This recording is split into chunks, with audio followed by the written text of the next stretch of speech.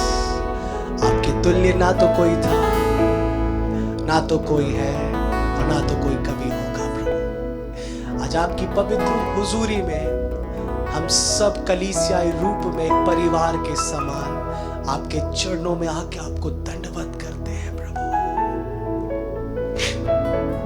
हम आपको कुछ नहीं दे सकते लॉर्ड, आज अपने आप को वेदी पे रखते हैं प्रभु और हृदय से धन्यवाद देते हैं।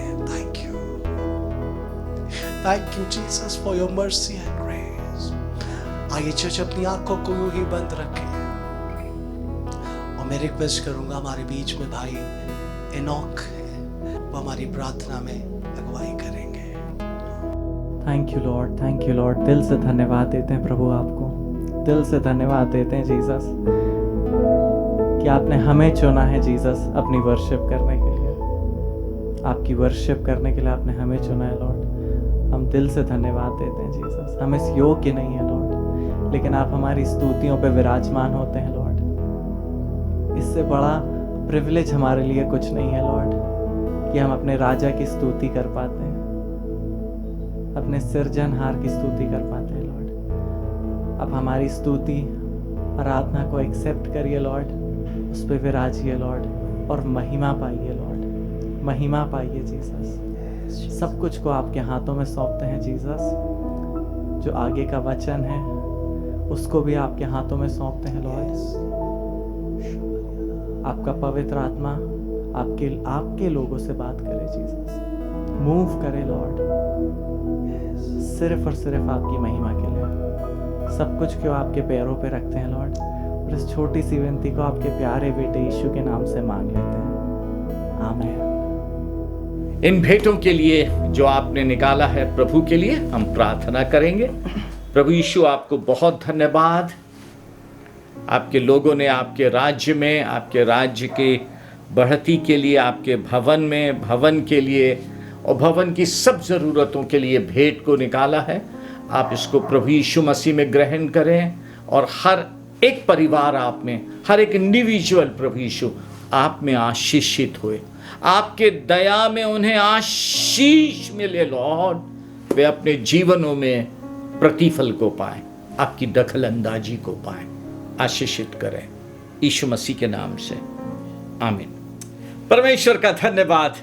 फिर से हम आज सुबह प्रभु के अनुग्रह में, प्रभु के वचन में जाएंगे। आज सुबह जो बात प्रभु से मिली है, मनन के लिए, सीखने के लिए और पवित्र आत्मा में समझने के लिए, उसके पहले फिर से एक बार मैं pastor Samuel Nathan, pastor Henry Samson को प्रभु के उन अद्भुत वचन के लिए जो उन्होंने लाके कलीसिया को दिया, धन्यवाद देता हूं। आइए आज सुबह के हम प्रभु के वचन में चलें और आज सुबह जो बात प्रभु ने मेरे हृदय में रखी है, आज हम उसको सीखेंगे। इब्राहिम की आशीष, द ब्लेसिंग्स ऑफ इब्राहिम। बहुत प्रार्थना के साथ में बैठे, क्योंकि तभी आप आज की बात का अर्थ, आज की बात का मतलब और महत्व समझ पाएंगे। प्रार्थना के साथ प्रभु के इस वचन को पकड़ें आप। मैं भी प्रार्थना कर रहा हूं कि जैसा प्रभु ने मुझे दिया है मैं वैसा आपके पास तक पहुंचा सकूं। प्रार्थना कर रहा हूं पवित्र आत्मा की सामर्थ और सहायता में।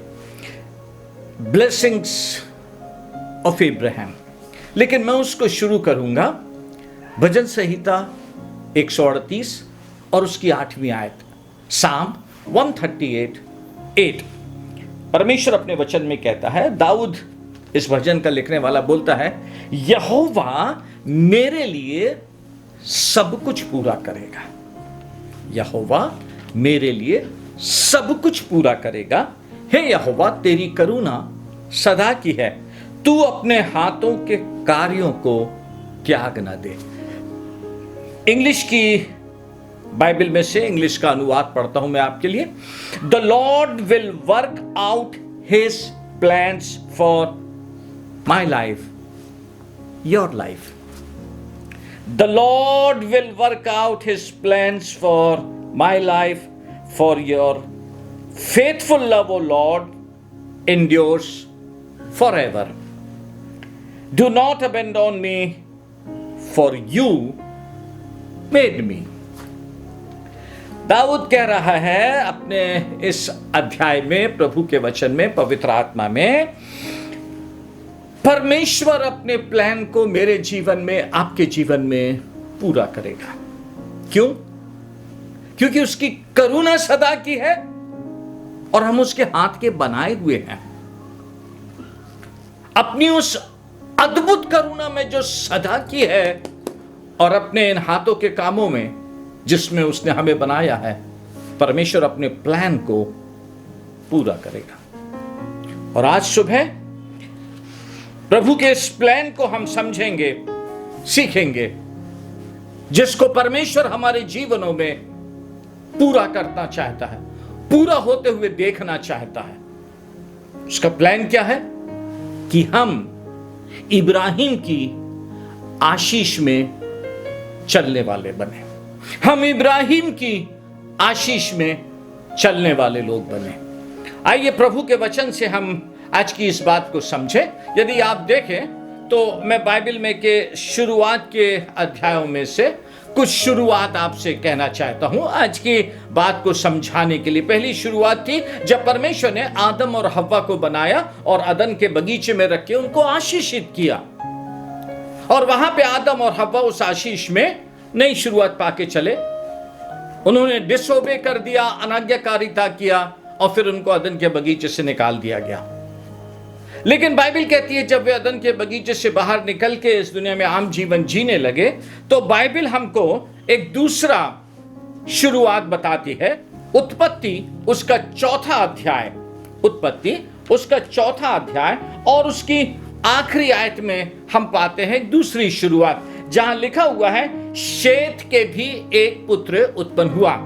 आदम और हव्वा से शेत उत्पन्न हुआ, फिर उसके बाद बाइबल कहती है शेत से भी एक पुत्र उत्पन्न हुआ और उसने उसका नाम एनोश रखा। और फिर उसके बाद बाइबल कहती है उसी समय से लोग यहोवा से प्रार्थना करने लगे। एक नई शुरुआत मिली। पहले की शुरुआत आदम हव्वा परमेश्वर के लोग थे, परमेश्वर के साथ थे, अनाज्ञाकारिता में खो दिया। लेकिन अब जब फिर से नया सब कुछ शुरू हो रहा है, उस नए में एक नई शुरुआत मिलती है शेत के पुत्र एनोश से। बाइबल कहती है उस समय से लोग यहोवा से प्रार्थना करने लगे। न तीसरी बात बाइबल हमको बताती है, तीसरी शुरुआत जल प्रलय के बाद। जल प्रलय में सब खत्म कर दिया परमेश्वर ने, सिर्फ एक परिवार बचाया, नूह का। और बाइबल हमको बताती है परमेश्वर ने जल प्रलय के बाद नूह से बातचीत किया और जेनेसिस 9:7 में, उत्पत्ति 9:7 में कहता है और तुम फूलो फलो और बढ़ो और पृथ्वी पर बहुतायत से संतान उत्पन्न करके उसमें भर जाओ। एक नई शुरुआत दिया, पृथ्वी फिर से भरने लगी, फिर से लोग इस पृथ्वी पर बसने लगे। नाउ अब चौथी शुरुआत, और उस चौथी शुरुआत परमेश्वर ने इब्राहिम से किया, और यह शुरुआत थी विश्वास की शुरुआत। इब्राहिम से परमेश्वर ने चौथी शुरुआत किया, जिसको मैंने कहा है विश्वास की शुरुआत। लेकिन इस विश्वास की शुरुआत जब हुई, हम सब जानते हैं उत्पत्ति के 12वें अध्याय में, कि जब परमेश्वर ने इब्राहिम को बुलाया, उसको आवाज दिया और उससे कहा तू अपना देश, अपनी जन्मभूमि और अपने पिता के घर को छोड़कर उस देश में चला जा जो मैं तुझको बताऊंगा, तब उसी के साथ में परमेश्वर ने उसके जीवन में आशीष की घोषणा किया। गॉड प्रोनाउंस्ड ब्लेसिंग, परमेश्वर ने आशीष की घोषणा किया। मैंने आपसे कहा बहुत प्रार्थना के साथ बैठ के समझे प्रभु के वचन को। गॉड प्रोनाउंस्ड ब्लेसिंग, 7 आशीष हैं जो परमेश्वर ने इब्राहिम को कहा, इब्राहिम के जीवन के ऊपर बोला। बाइबल हमको बताती है बहुत जल्दी से। पहली आशीष है I will make you great nation, मैं तुझे एक बड़ी जाति बनाऊंगा। दूसरी आशीष दिया, आई विल ब्लेस यू, मैं तुझे आशीष दूंगा। तीसरी आशीष दिया परमेश्वर ने उसको, I will make your name great, मैं तेरा नाम महान करूंगा। चौथी आशीष, तू आशीष का मूल होएगा। पांचवी आशीष, you will bless those who bless you, जो तुझे आशीष दे उनको मैं आशीष दूंगा। छठवीं आशीष, जो तुझे श्राप दे उन्हें मैं श्राप दूंगा। और सातवीं आशीष, in you all the family of the earth shall be blessed, तुझ में पृथ्वी के सारे कुल आशीष पाएंगे। 7 आशीषें दिया। इन 7 आशीषों में से यदि आप बहुत ध्यान से देखें, ये परमेश्वर ने इब्राहिम को, जब उसने अपने पिता का घर सब कुछ छोड़ के निकल गया ना, आशीषें प्रोनाउंस किया, बोला, इब्राहिम से कहा। लेकिन यदि आप परमेश्वर के वचन को देखें, बहुत ध्यान से समझें, इब्राहिम के जीवन में हार्डली कोई बात पूरी हुई हो जब तक वो इस पृथ्वी पर जीवित था। एक आयत पढ़ेंगे अपन, उससे आप मेरी आज की इस बात को, इस लाइन को जो मैंने अभी कहा, आप समझेंगे। बाइबल हमको बताती है प्रेरितों के काम, और उसके 7वें अध्याय में 4थी आयत से मैं आपके लिए पढ़ता हूं, ध्यान से सुने। प्रेरितों के काम 7:4-5, एक्ट्स ऑफ अपोस्टल्स 7:4 and 5। तब वह कसदियों के देश से निकलकर हारान में जा बसा। उसके पिता की मृत्यु के बाद परमेश्वर ने उसको वहां से इस देश में लाकर बसाया जिसमें अब तुम बसते हो। अब सुने ध्यान से, यह बात स्तीफनुस उस समय सारे लोगों की भीड़ के सामने खड़े होकर कह रहा है। ठीक है, सुने अब। और उसको कुछ मिरास वरन पैर रखने भर की भी उसमें जगह ना दी। God pronounced blessing, but Bible कह रही है अब नए नियम में, प्रेरितों के काम में परमेश्वर ने उसको पैर रखने की भी जगह नहीं दी। अब समझ रहे हैं बात को? फिर से, और उसको कुछ मिरास वरन पैर रखने भर की भी उसमें जगह ना दी, परंतु प्रतिज्ञा की कि मैं यह देश तेरे और तेरे बाद तेरे वंश के हाथ में कर दूंगा। यद्यपि उस समय उसके पास कोई पुत्र ना था, कोई भी पुत्र नहीं था, लेकिन परमेश्वर ने उसको प्रोनाउंस कर दिया आशीष। मैं तुझे आशीष दूंगा, तेरा नाम बड़ा करूंगा, तुझसे एक बड़ी जाति बनाऊंगा। जो तुझे आशीष दे उसको मैं आशीष दूंगा, जो तुझे शाप दे उसको मैं शाप दूंगा। तेरे से पृथ्वी के सारे कुल आशीषित होंगे। अभी उसके पास बेटा भी नहीं है।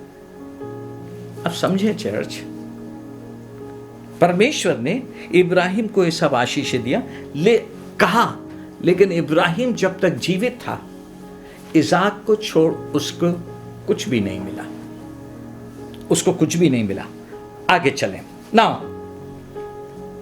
इब्राहिम को उस समय तो कुछ नहीं मिला, लेकिन आज यदि हम पीछे पलट के देखें, हम पाते हैं परमेश्वर की एक एक बात पूरी हो गई। परमेश्वर ने इब्राहिम का नाम महान कर दिया, उसे आशीषित किया। वो जो अपना देश छोड़ के कनान आया, वो कनान देश आज इस्राएलियों का है, इस्राएली उसमें बस गए। आज हम सब जानते हैं कनान इस्राएलियों का हो गया। परमेश्वर ने कहा जो तुझे आशीष दे उसे मैं आशीष दूंगा। जो इस्राएल के लिए प्रार्थना करता है परमेश्वर उसको आशीष देता है। जो इस्राएल के विरुद्ध में खड़ा होता है परमेश्वर उसको खत्म कर देता है। और उसके बाद आखिरी आशीष जो थी, आज हम देख सक रहे हैं कि इब्राहिम के कारण पृथ्वी के सारे कुल आशीषित हैं। उस समय नहीं मिला, लेकिन उसके बाद आज हम जब देख रहे हैं तो हम पा रहे हैं सब कुछ हो गया ना। आज हमारे लिए परमेश्वर ने वचन भेजा है। 2 आयत से ना मैं आपको समझा रहा हूं। भजन संहिता 138, जहां प्रभु ने हमसे कहा है, क्या बोला है परमेश्वर ने हमसे? फिर से पढ़ रहा हूं, the lord will work out his plans for my life. परमेश्वर ने जो अपनी योजना मेरे जीवन के लिए बनाई है उसको पूरी करेगा, क्योंकि उसकी करुणा सदा की है और हम उसके हाथ के बनाए हुए हैं। दूसरी आयत, ब्लेसिंग्स ऑफ इब्राहिम।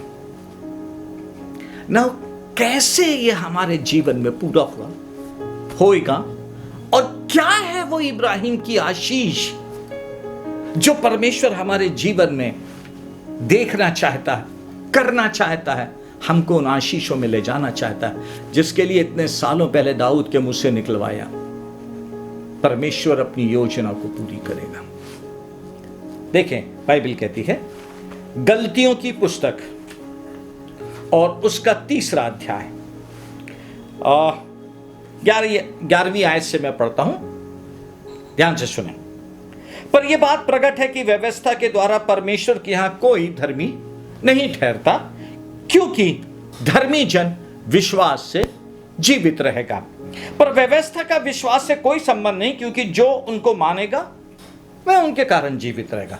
व्यवस्था का विश्वास से कोई संबंध नहीं। जो व्यवस्था मानेगा वो व्यवस्था से जीवित रहेगा, लेकिन जो विश्वास करेगा वो विश्वास से जीवित रहेगा। ठीक है, अब आगे चले अपन समझें। मसीह ने जो हमारे लिए शापित बना, हमें मोल लेकर व्यवस्था के शाप से छुड़ाया, क्योंकि लिखा है जो कोई काठ पर लटकाया जाता है वो शापित है। मसीह ने जो हमारे लिए शापित बना, हमें मोल लेकर व्यवस्था के शाप से छुड़ाया, क्योंकि लिखा है जो काठ पर लटकाया जाता है वो शापित है। परमेश्वर अपनी योजना को आपके और मेरे जीवन में पूरी करना चाहता है, और परमेश्वर की जो ये योजना है, परमेश्वर की जो योजना है, ये अदन के बगीचे में से थी। अनाज्ञाकारिता हो गई, हम परमेश्वर से दूर हो गए। उसके बाद पाप इतना बढ़ गया कि परमेश्वर को जल प्रलय से सबको खत्म करना पड़ा। फिर उसके बाद परमेश्वर ने नया अध्याय शुरू किया जो इब्राहिम से हुआ, विश्वास का। और अब बाइबल बताती है कि तेरे द्वारा पृथ्वी के सारे कुल आशीषित होंगे। तो सारे कुल के आशीष होने के लिए बाइबल कहती है यीशु मसीह आया और हमको व्यवस्था के श्राप से छुड़ाया। कैसे? क्रूस पर बलिदान देके, क्रूस पर चढ़ के श्रापित होकर। परमेश्वर अपनी योजना को हमारे जीवन में पूरा करने के लिए श्रापित बना। यीशु मसीह क्रूस पे चढ़ के श्रापित बना है। उन दिनों में क्रूस एक ऐसी सजा होती थी ना, जो सब लोगों की दृष्टि में बहुत बदतर कहलाई जाती थी। इसलिए तो बाइबल कह रही है जो काठ पर लटकाया जाता वो श्रापित है। तो यीशु मसीह को ऐसी मृत्यु की सजा दी गई।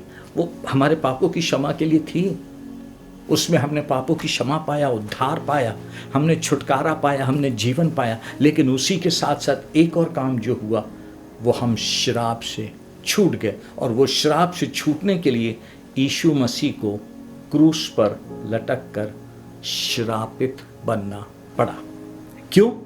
ताकि जो योजना परमेश्वर ने पहले से बनाई है, हमको उसमें लाके खड़ा करे। अब सुने आगे बाइबल क्या कहती है। यह इसीलिए हुआ, यीशु मसीह इसीलिए श्रापित बना, यीशु मसीह इसीलिए क्रूस पे लटका, काठ पर, इंग्लिश में लिखा ट्री पर, क्रूस पर लटका। क्यों? ये इसलिए हुआ कि इब्राहिम की आशीष मसीह यीशु में अन्य जातियों तक पहुंचे और हम विश्वास के द्वारा उस आत्मा को प्राप्त करें जिसकी प्रतिज्ञा हुई है। यीशु मसीह श्रापित बना, ये इसलिए हुआ कि इब्राहिम की आशीष हम अन्य जातियों तक पहुंचे।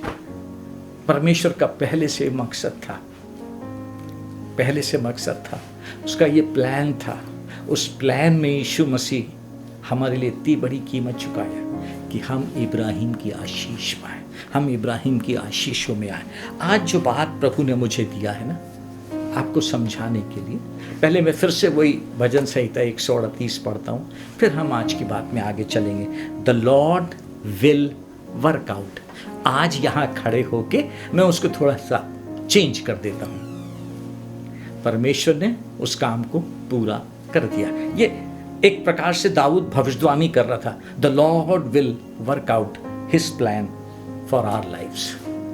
परमेश्वर ने पूरा कर दिया है उसकी करुणा में, उसकी दया में, अपने हाथों की रचना के कारण। सुने ध्यान से, ताकि हमें इब्राहिम की आशीष में लाके खड़ा करें। लेकिन जब हमको इब्राहिम की आशीष में लाके खड़ा किया ना, तो बात बाइबल कह रही है विश्वास की है ये। और विश्वास की बात में आज मैं फिर से एक उदाहरण को दोहरा के अपनी बात को आगे बढ़ाता हूं। 2 अंधे थे जो याईर के घर से दौड़ते हुए यीशु मसीह जहां पे जिस घर में आके रुका ठहरा वहां तक दौड़ते हुए आए। उन्होंने याईर के घर में क्या हुआ था मेरे को लगता है उसकी चर्चा सुनी और इसलिए यीशु मसीह के पीछे पीछे भागते हुए आए। और जब यीशु मसीह उस घर में जहां वो था ठहरा था आया, यीशु मसीह ने उनको अंदर बुलाया और उनसे पूछा, क्या तुम विश्वास करते हो कि मैं ये कर सकता हूं? क्या तुम विश्वास करते हो मैं ये कर सकता हूं? उन अंधों ने कहा, हां प्रभु, हम विश्वास करते हैं। तब उनकी आंखें खुली। तब यीशु मसीह ने उनसे कहा, तुम्हारे विश्वास के अनुसार, और उनकी आंखें खुल गई। ना समझे चर्च, यीशु मसीह हमारे लिए श्रापित बना।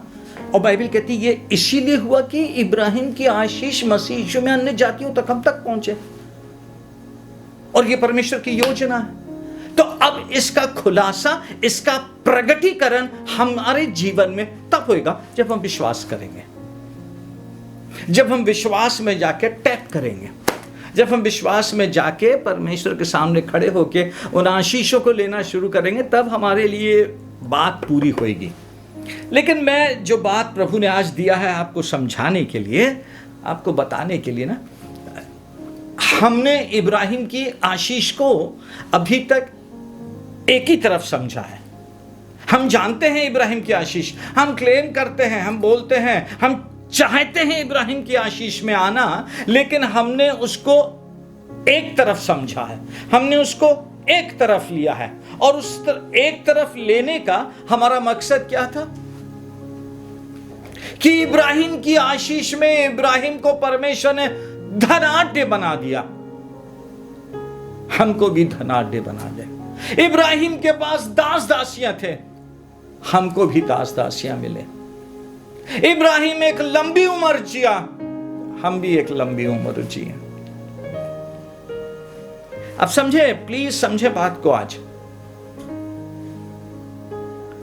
हमारी दृष्टिकोण, हमारी सोच जो है ना, जो बात प्रभु ने दिया है आज समझाने के लिए, हमारी दृष्टिकोण, हमारी सोच जो हो गई है ना, हमने उद्धार पा लिया है, हमने पापों की क्षमा का स्वाद चख लिया है, हमने उस क्षमा में, उद्धार में परमेश्वर का आनंद का स्वाद चख लिया है।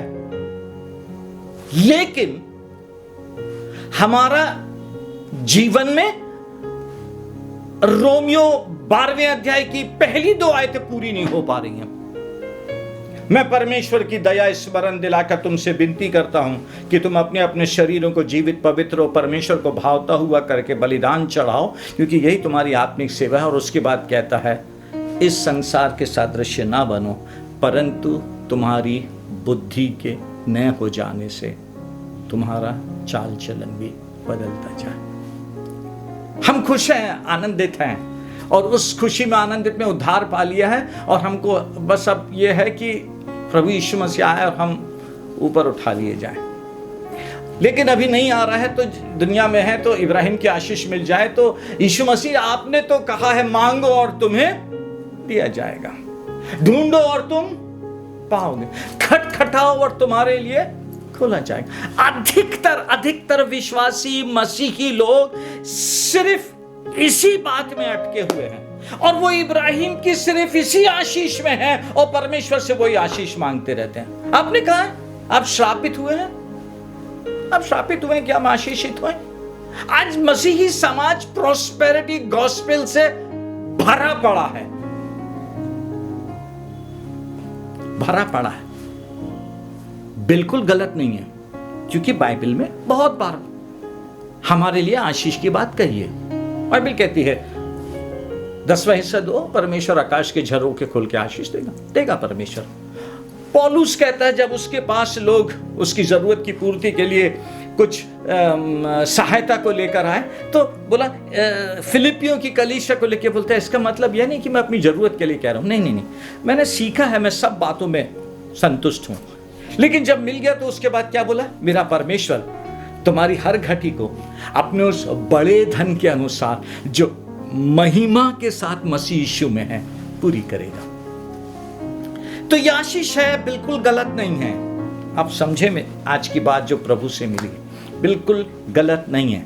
आप मांगे प्रभु आपको संपन्न बनाए, आप मांगे प्रभु आपकी जरूरतों को पूरा करे, आप मांगे परमेश्वर आपके लिए अद्भुत आशीषों के द्वार खोल दे। लेकिन उन सब के साथ जो प्रभु ने एक बात दिया है, जहां से मैं आज की बात आगे ले जाना चाहता हूं ना, इब्राहिम की आशीष की बात। जब इब्राहिम को बुलाया तो बोला अपना देश, अपनी जन्मभूमि, अपने पिता के घर को छोड़ के उस देश में चला जा। उसको एक प्रकार से ट्रांसफर करा दिया, स्थानांतरण करा दिया। वो वहां था, वहां से निकाल के यहां ले आया। वहां था, अब यहां आ गया है। ठीक है, समझना बात आप। बाइबल कहती है रोमियो 8वां अध्याय और उसकी 5वीं आयत, क्योंकि शारीरिक व्यक्ति शरीर की बातों पर मन लगाता है, परंतु आध्यात्मिक आत्मा की बातों पर मन लगाता है। हमको यीशु मसीह में परमेश्वर ने खरीद लिया है।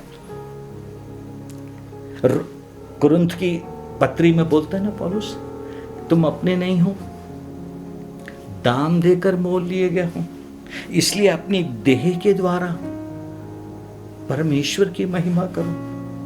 यहां भी बाइबल कह रही है यीशु मसीह ने मोल लेके खरीद लिया है, श्रापित बन के खरीद लिया है। काहे के लिए? काहे के लिए चर्च? सिर्फ इस दुनिया के लिए नहीं। इस दुनिया में तो हमारा आयु, हमारी एक सीमा है 70 साल और बल है तो 80 साल। वो 70 साल 80 साल के लिए हम बस उसी के लिए मांगते रहते हैं, क्योंकि शायद ऐसा लग रहा है हमारी बुद्धि अभी तक नहीं हुई है। हमारी बुद्धि अभी तक नहीं हुई है। इट्स टाइम हमारी सोच, आत्मिक सोच बदले, आत्मिक समझ बदले हमारी, कि ये सब चीजें तो हैं, प्रभु देगा। बाइबल कहती है, यीशु मसीह ने कहा चिंता नहीं करना क्या खाएंगे, क्या पिएंगे, क्या पहनेंगे। यदि परमेश्वर घास को इतना सुंदर बनाता है, सुलेमान अपने वैभव में नहीं पड़ा, तुम्हारा मूल्य इससे बढ़कर है चर्च। हमको उससे अच्छा करके देगा वो। बोला पैसे की 2 गौरैया नहीं बिकती, जब परमेश्वर उनको खिलाता है तो तुम्हारा मूल्य इससे बढ़कर है। परमेश्वर हमारे को हमारी जरूरतों के लिए सब कुछ करेगा, क्योंकि वो उसके लिए भी श्रापित बना है। लेकिन आज परमेश्वर जो इब्राहिम की आशीष में हमको ला रहा है ना, आज हम उसको समझें। इब्राहिम की आशीष क्या थी? क्यों? हमने शुरुआत में देखा ना, परमेश्वर ने प्रोनाउंस किया था वो आशीष, लेकिन इब्राहिम जब तक इस दुनिया में था कुछ नहीं पा सका। बाइबल कहती है पैर रखने तक की जगह उसको नहीं मिली, उसको नहीं मिला कुछ। लेकिन फिर भी कुछ नहीं मिलने के बाद भी दूसरी आशीषें मिली। बाइबल कहती है वो धनाढ्य हो गया। आप समझें, वो धनाढ्य हो गया। सब लोगों में बहुत संपन्न था इब्राहिम, लेकिन फिर भी बाइबल उसकी एक दूसरी आशीष है जिसके बारे में कहती है, जिसको आज परमेश्वर कलीसिया को समझाना चाहता है, मुझे, हम सब विश्वासियों को समझाना चाहता है। आइए जल्दी से 2-3 बातें हैं जो आपके साथ में बांटूंगा और फिर हम समाप्त करेंगे। प्रार्थना के साथ प्रभु के आगे जाएंगे। आज इब्राहिम की आशीष में परमेश्वर हमको लेके आना चाहता है। उसके पहले फिर से पढ़ूं, क्योंकि शारीरिक व्यक्ति शरीर की बातों पर मन लगाता है, परंतु आध्यात्मिक आत्मा की बातों की ओर मन लगाता है। तो आज का जो संदेश है आपको उसको इस प्रकार से समझना है। यदि आप शारीरिक होंगे तो इब्राहिम की शारीरिक, भौतिक, मटीरियलिस्टिक आशीषों के ऊपर मन लगा के प्रभु से मांगेंगे। प्रभु अपने वायदों में हाँ और आमीन के साथ है, वो पूरा करेगा। लेकिन यदि आप आध्यात्मिक हैं तो इब्राहिम की दूसरी तरफ की जो आशीष है उसके लिए परमेश्वर को खोजेंगे। आप उसके लिए परमेश्वर के पास जाएंगे, उसके लिए आप परमेश्वर से प्रार्थना करेंगे। आइए जल्दी से इब्राहिम के जीवन की 2-3 आशीषें जो प्रभु के अनुग्रह में मिली। और सच बताऊं,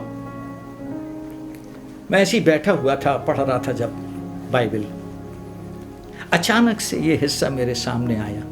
प्रभु ने मुझसे बात करना शुरू किया और फिर पवित्र आत्मा ने, मैं ऐसा उसको बोल रहा हूं, धीरे से मुझसे कहा, ये बात है कलीसिया को सिखा, कलीसिया को बता। I said, okay Lord। आइए अब हम इब्राहिम की रियल आशीष में चलें, जो वो इस दुनिया में रहते हुए रेलिश किया, इंजॉय किया, मजा किया उन आशीषों को।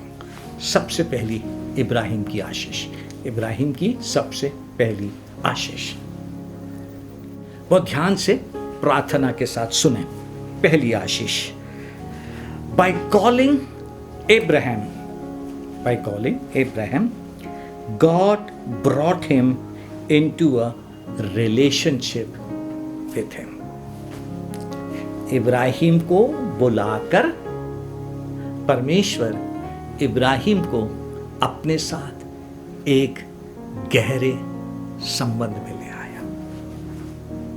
हम सबको भी तो वैसे ही बुलाया जैसे इब्राहिम को बुलाया।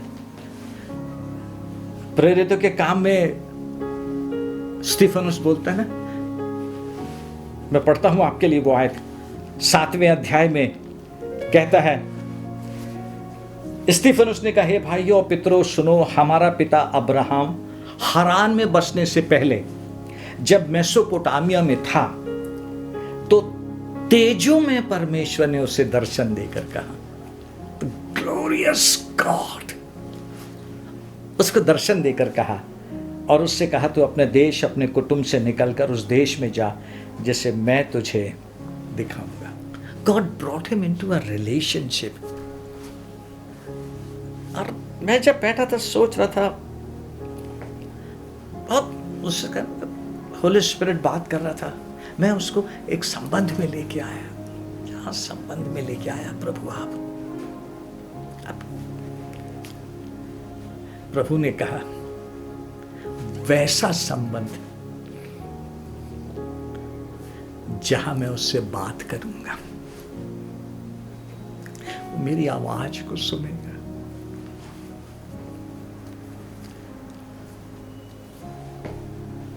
वो है ब्लेसिंग ऑफ एब्राहम।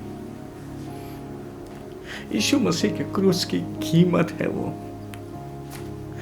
यीशु मसीह श्रापित बना है सिर्फ इसलिए नहीं कि हमको पापों की क्षमा मिले, सिर्फ इसीलिए नहीं कि हम यीशु मसीह के लहू से धुल के साफ हो जाए, थोड़ी देर आनंद मना लें। हमको परमेश्वर अपने साथ एक गहरे संबंध में लेके आया, जहां हम उसकी आवाज सुनने वाले बने। लेकिन ये तब संभव है जब आप समझ के इस बात के ऊपर टैप करेंगे, दैट इज आप मांगेंगे, प्रभु इब्राहिम की आशीष, मैं भी उसमें जाना चाहता हूं, मैं भी उसमें जाना चाहता हूँ। पर आपने इब्राहिम से कहा था मैं तुझे आशीष दूंगा, तेरे कारण सारे कुल के लोग आशीषित हुए।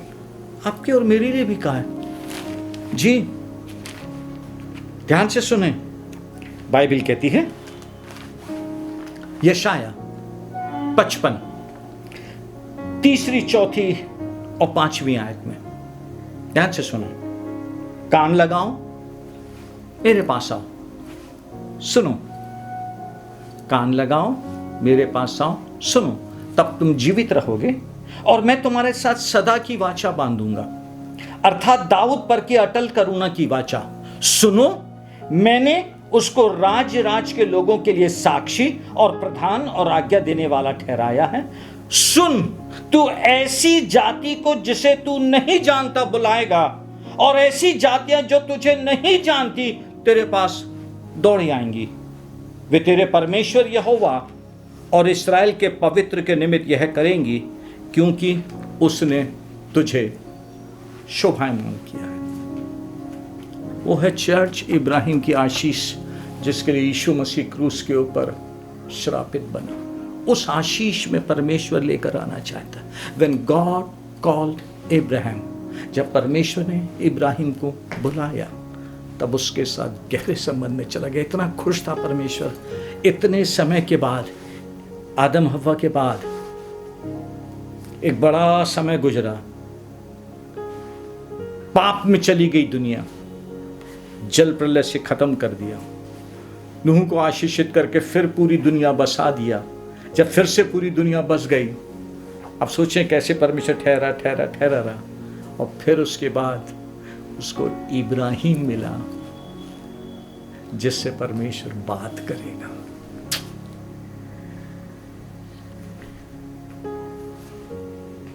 जिससे परमेश्वर बात करेगा। कान लगाओ, मेरे पास आओ, सुनो। परमेश्वर चाहता है इब्राहिम की आशीष में हमको लेके आ, उसके क्रूस की कीमत में हम उस जगह पहुंचे। क्या आशीष थी? बाइबल कहती है यशाया उसका 41वां अध्याय, आइसाया 41 8वीं आयत में लिखा है, हे मेरे दास इस्राएल, हे मेरे चुने हुए याकूब, हे मेरे मित्र अब्राहम के वंश। What a blessing it is। खुदा जिसके शब्दों से दुनिया बन गई, वो उद्बोधन दे के बोल रहा है, हे मेरे मित्र अब्राहम के वंश। इस पूरे संसार में, पूरी कायनात में, इस पूरे जबलपुर शहर में परमेश्वर बोले। आप चल रहे हैं प्रभु के साथ, आपने डिसाइड किया है उस इब्राहिम की आशीष में चलना। आपको स्मरण करके परमेश्वर बोले, हे मेरे मित्र, और फिर आपका नाम बोले, और फिर उसके बाद आपके बच्चों को संबोधन करके बोले, हे मेरे मित्र इब्राहिम के सो एंड सो के वंश। समझ रहे हैं church? The reality of Christian life, मसीही जीवन की वास्तविकता, सच्चाई। यीशु मसीह श्रापित बना इब्राहिम की आशीष में लाने के लिए। अब 1000 बार उसको पढ़े, हे मेरे दास इस्राएल, हे मेरे चुने हुए याकूब, हे मेरे मित्र इब्राहिम के वंश। हमको भी तो मित्र बनाया ना प्रभु ने। कैसी मित्रता परमेश्वर ने करी, कैसी मित्रता की। बाइबल कहती है यूहन्ना उसका 15वां अध्याय, उसकी 13वीं आयत में यीशु मसीह ने उस मित्रता के बारे में बात लिखी है, इससे बड़ा प्रेम किसी का नहीं कि कोई अपने मित्रों के लिए अपना प्राण दे। इससे बड़ा प्रेम किसी का नहीं, कोई अपने मित्रों के लिए। क्या आप सोचे ना, क्या रिलेशनशिप में परमेश्वर हमको लेकर आ गया, क्या रिलेशनशिप में परमेश्वर इब्राहिम को लेकर आया। इसलिए तो दाऊद को पहले से वो वर्ड देके बोला, the God will work out his plan for your life. आप ईसाई नहीं है चर्च, आप एक जस्ट विश्वासी नहीं है चर्च। आपके ऊपर एक बड़ी भीड़ में यीशु मसीह की दृष्टि लगी। उसने आपको चुना, अलग किया कि आपसे बात कर सके। कुछ मिले ना मिले इस दुनिया में, हमारी जरूरतें पूरी होए ना होए, हमारा परमेश्वर की आवाज हमारे कानों में गूंजती रहे, हमारे लिए उससे बड़ा प्रिविलेज नहीं है। मेरे लिए तो नहीं, दैट्स द प्रिविलेज। खुदा आपकी आवाज आती है। आप समझ रहे हैं बात? इससे बड़ा प्रेम किसी का नहीं कि कोई अपने मित्रों के लिए अपना प्राण दे।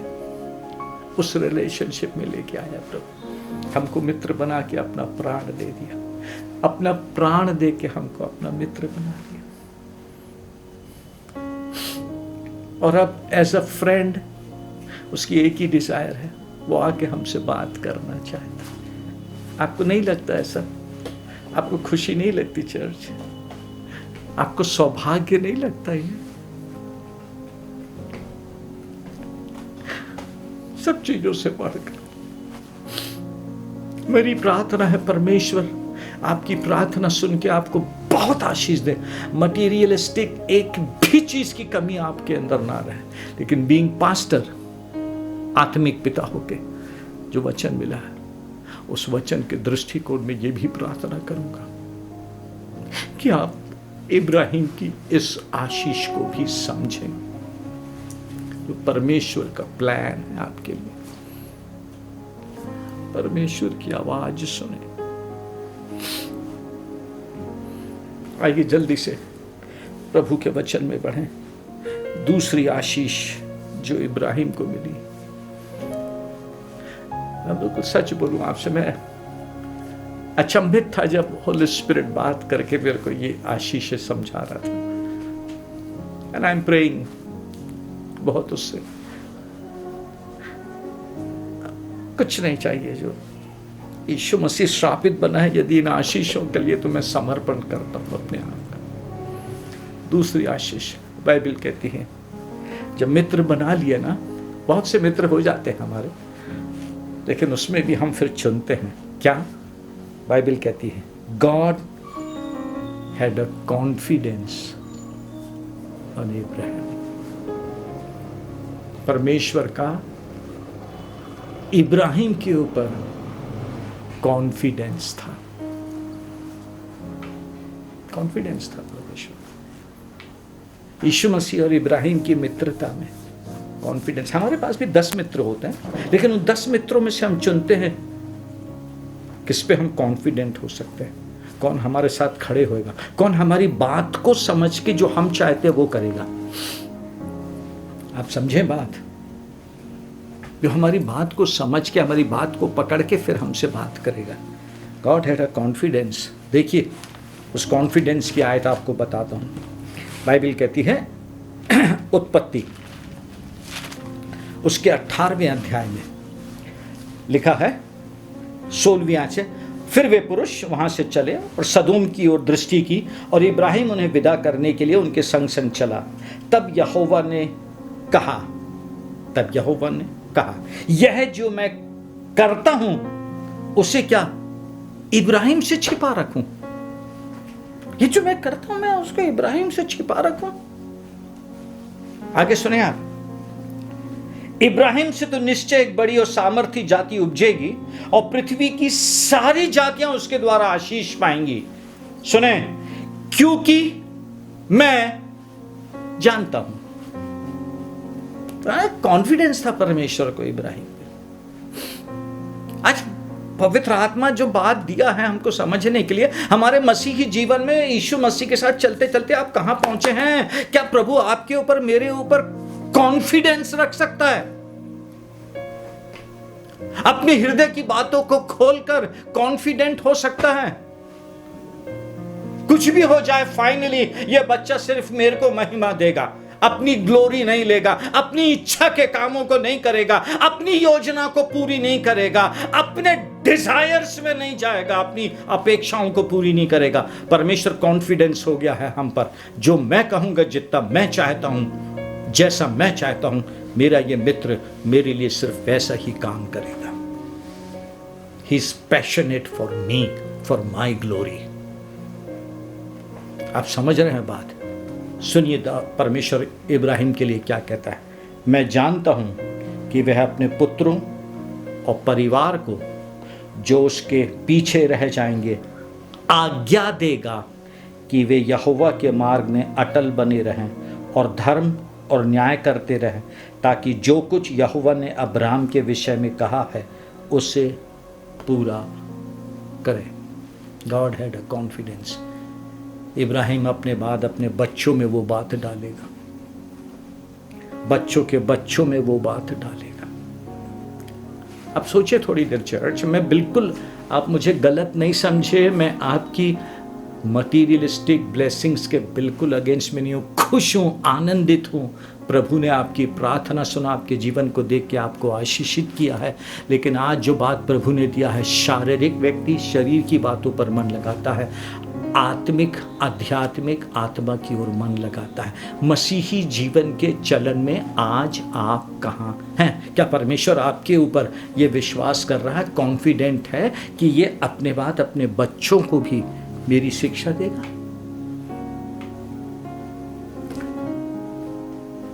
क्या इसके बच्चे यीशु मसीह को जानेंगे, पहचानेंगे?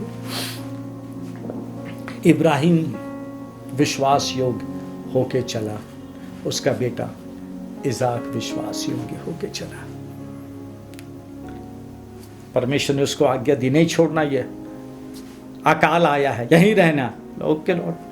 बोला मैं अकाल में तेरे को आशीषित करूंगा। Okay Lord. विश्वास से रहा अकाल के दिनों में। So what? अकाल के दिनों में बारिश नहीं हो रही, जोता बोया। He showed his father's shadow, अपने पिता की छाया, अपने पिता का सब कुछ उसने अपने अंदर से दिखाया। उसके बाद याकूब की पारी आई।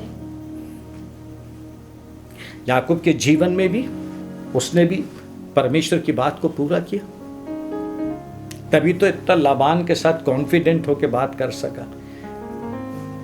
सब कुछ के बाद परमेश्वर ने अपने प्लान को याकूब के जीवन में पूरा कर दिया, क्योंकि इब्राहिम ने इज़ाक को सिखाया, इज़ाक ने याकूब को सिखाया।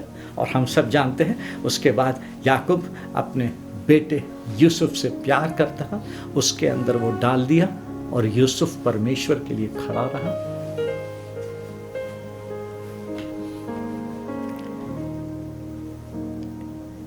हम आज कहाँ हैं? Is God confident? क्या यीशु मसीह आपके ऊपर कॉन्फिडेंट कर सक रहा है? मेरा बच्चा है, यदि मैं इसको कुछ काम दूंगा, यदि मैं इससे कुछ अपने राज्य में सेवा लूंगा, मुझे कॉन्फिडेंट है ये कुछ भी अपने पर्सनल के लिए नहीं करेगा, जान देने तक विश्वासी रहेगा मेरे लिए। दैट्स व्हाट प्रकाशित वाक्य में यीशु मसीह ने कलीसिया से बोला, जान देने तक विश्वासी रहना। समझे चर्च इब्राहिम की आशीष को।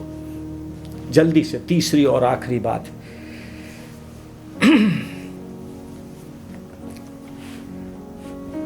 जो बहुत अद्भुत है।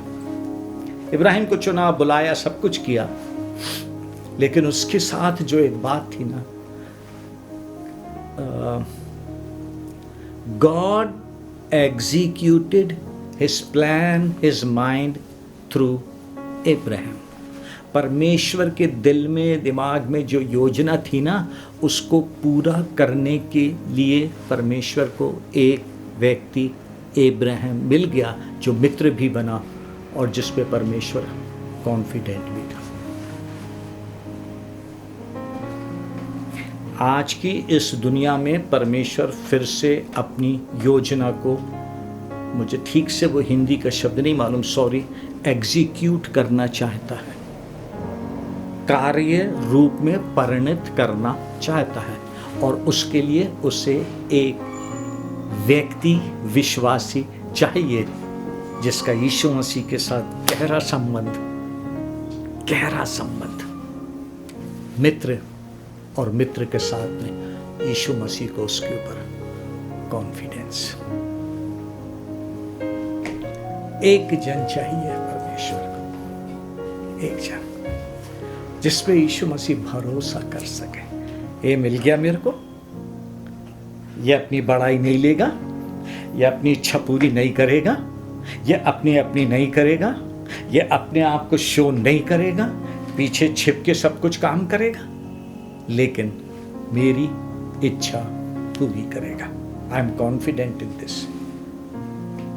मैं इसके साथ में इस पे भरोसा कर सकता हूँ, मैं इस पे भरोसा कर सकता हूँ। शारीरिक शरीर की बातों पर मन लगाता है, आध्यात्मिक आत्मा की बातों के ऊपर मन लगाता है। एक आयत याद आई तो पढ़ता हूं आपके लिए। गलतियों उसका 3रा अध्याय। अब पौलुस इस प्रकाशन को लिख के बोलता है, इसीलिए देयरफॉर, उसके पहले बोला अब्राहम ने तो परमेश्वर पर विश्वास किया या उसके लिए धार्मिकता गिनी गई, अतः यह जान लो कि जो विश्वास करने वाले हैं वे ही अब्राहम की संतान है। पवित्र शास्त्र ने पहले ही से यह जानकर कि परमेश्वर अन्य जातियों को विश्वास से धर्मी ठहराएगा, पहले ही से इब्राहिम को यह सुसमाचार सुना दिया कि तुझ में सब जातियां आशीष पाएंगे। अब सुने, इसीलिए जो विश्वास करने वाले हैं, इसीलिए जो विश्वास करने वाले, हम जो विश्वास करने वाले हैं, वे विश्वासी अब्राहम, इंग्लिश में लिखा है फेथफुल एब्राहम, फेथफुल एब्राहम के साथ आशीष पाते हैं। हमारे मसीही जीवन में यदि कोई बात है, यीशु मसीह के साथ गहरा संबंध, हम उसके मित्र, वो हमारा मित्र है। यीशु मसीह हम पर भरोसा करने लगे ना, मुझे मिल गया यार एक जन, कोई बात नहीं है,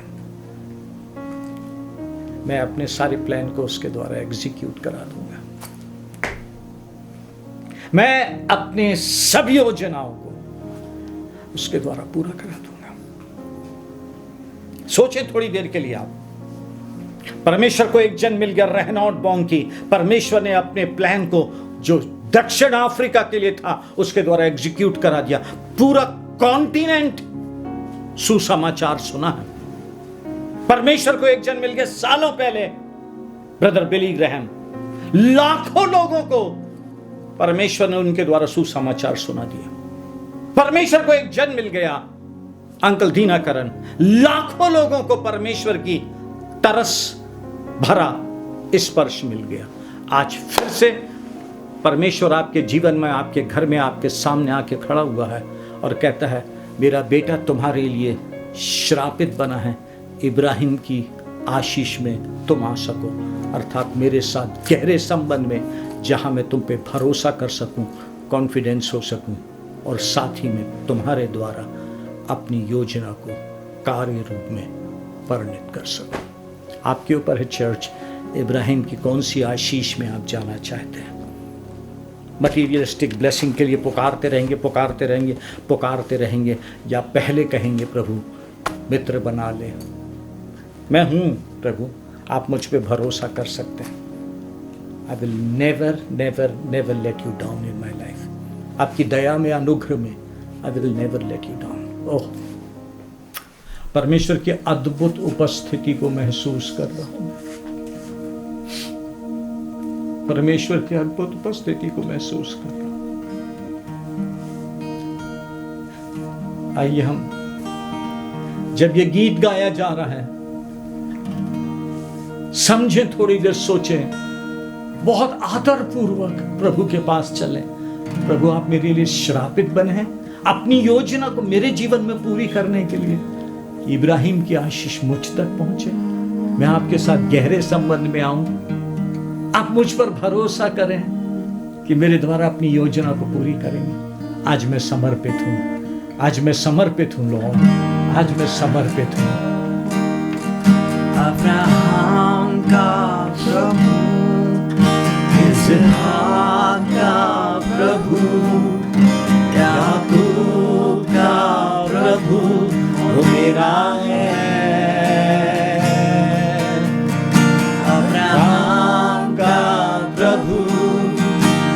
इसहाक का प्रभु, याकूब का प्रभु वो मेरा है। वो कभी ना छोड़ेगा, वो कभी ना त्यागेगा, वो कभी ना छोड़ेगा, वो कभी ना त्यागेगा, मेरा है, वो मेरा है। उसके हाथ में मेरा कल, उसके हाथ में मेरा और आने वाला कल वो मेरा है।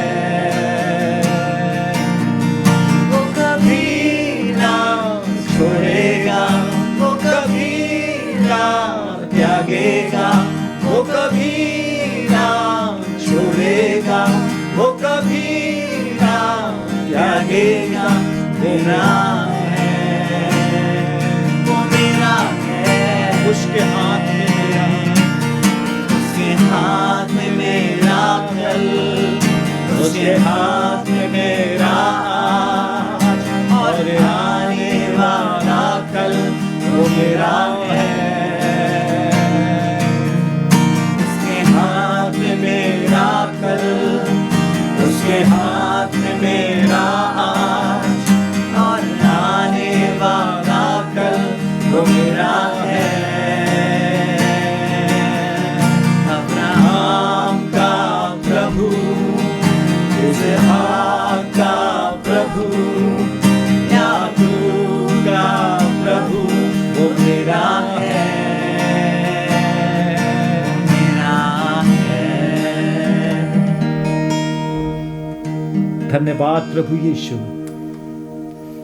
आपके हाथ में हमारा कल, आपके हाथ में हमारा आज और आपके हाथ में हमारा आने वाला कल है।